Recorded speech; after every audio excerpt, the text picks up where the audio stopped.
வணக்கம் friends, welcome to Shalini's cuisine. இனி நம்ம பார்க்க போகிற recipe baby corn green peas masala. Chapati, puri, phulka, தோசைக்கெல்லாம் சைட் டிஷ்ஷாக சூப்பராக இருக்கும். எப்போவுமே தோசைனாலே நம்ம சட்னி, சாம்பார் இந்த மாதிரி தான் செய்வோம். தோசைக்கு ஒரு வாட்டியாவது இந்த மாதிரி டிஃப்ரெண்ட்டாக செஞ்சு கொடுங்க, டேஸ்ட்டு ரொம்பவே நல்லாயிருக்கும். இது செய்கிறது ரொம்ப ஈஸி தான். இதோட இன்க்ரீடியன்ஸ்லாம் டிஸ்கிரிப்ஷனில் கொடுத்துருக்கேன், செக் பண்ணி பார்த்துக்கோங்க. இப்போ வாங்க எப்படி செய்யலான்னு பார்க்கலாம். குக்கரில் 3 டேபிள் ஸ்பூன் எண்ணெய் சேர்த்துக்கோங்க. 1 ஸ்பூன் சோம்பு நல்லா பொரியட்டும். கொஞ்சமாக கருவேப்பிலை, தட்டி வச்ச ஒரு 6 பல்லு பூண்டு. இப்போ சோம்பும் பூண்டும் நல்ல வாசனை வர வரைக்கும் வதக்கி விடணும். பொடியாக நறுக்குன 2 வெங்காயம் சேர்த்துக்கோங்க.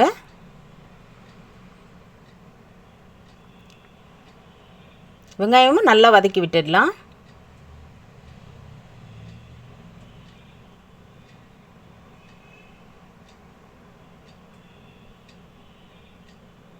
இப்போ நம்ம அரைச்சி வச்சுருந்த 3 தக்காளி சேர்த்துக்கலாம்.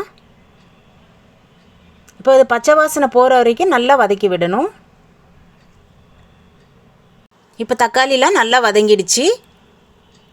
1/4 ஸ்பூன் மஞ்சத்தூள், இந்த மசாலாவுக்கு தேவையான உப்பு சேர்த்துக்கலாம்.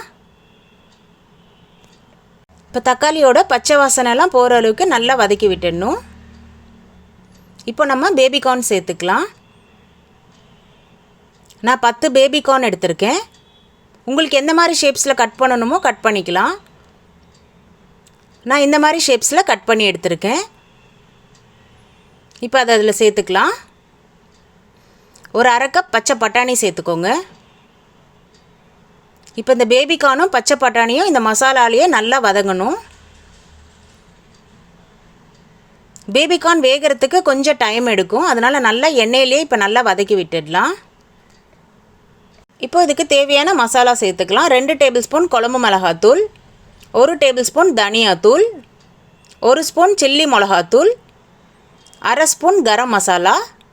இப்போ இந்த மசாலாலாம் எண்ணெயிலேயே நல்லா வதக்கி விடணும். அடுப்பை சிம்மில் வச்சுட்டே வதக்குங்க. இப்போ மசாலா நல்லா எண்ணெயிலே நல்லா வதக்கி விடலாம்.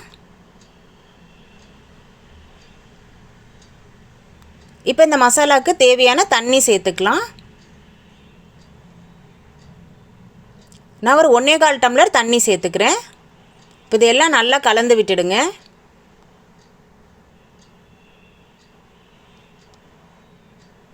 இந்த சமயத்தில் உப்பு காரம் கரெக்டாக இருக்கான்னு செக் பண்ணிக்கோங்க. இப்போ கொஞ்சமாக கஸ்தூரி மேத்தி சேர்த்துக்கலாம். இது சேர்க்குறனால இந்த டிஷ்ஷுக்கு ஃப்ளேவர் ரொம்பவே சூப்பராக இருக்கும்.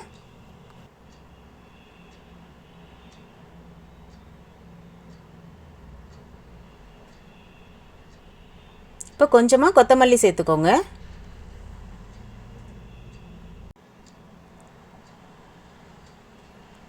குக்கர் மூடி போட்டுட்டு இது நான் ஒரு 7 விசில் வச்சுருக்கேன்.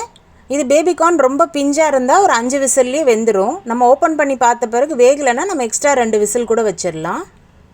இப்போ ப்ரெஷர் நல்லா இறங்கணுன்னு நம்ம குக்கர் ஓப்பன் பண்ணி பார்க்கலாம். அவ்வளோதான், நல்லா சூப்பராக ரெடி ஆகிடுச்சு பாருங்கள். இப்போ பேபிகார்ன் நல்லா வெந்திருக்கான்னு பாருங்கள். அப்படி வேகலைனாலும் நீங்கள் எக்ஸ்ட்ரா 2 விசில் வச்சுக்கலாம். ஏன்னா நம்ம எடுக்கிற பேபிகார்னை பொறுத்து தான் அது. கொஞ்சமாக கொத்தமல்லி சேர்த்துக்கோங்க. அவ்வளோதான், நல்லா சூப்பராக ரெடி ஆகிடுச்சு பாருங்கள். நல்லா டேஸ்டியான baby corn green peas masala. Taste ரொம்பவே நல்லாயிருக்கும். கண்டிப்பாக ட்ரை பண்ணி பாருங்கள்.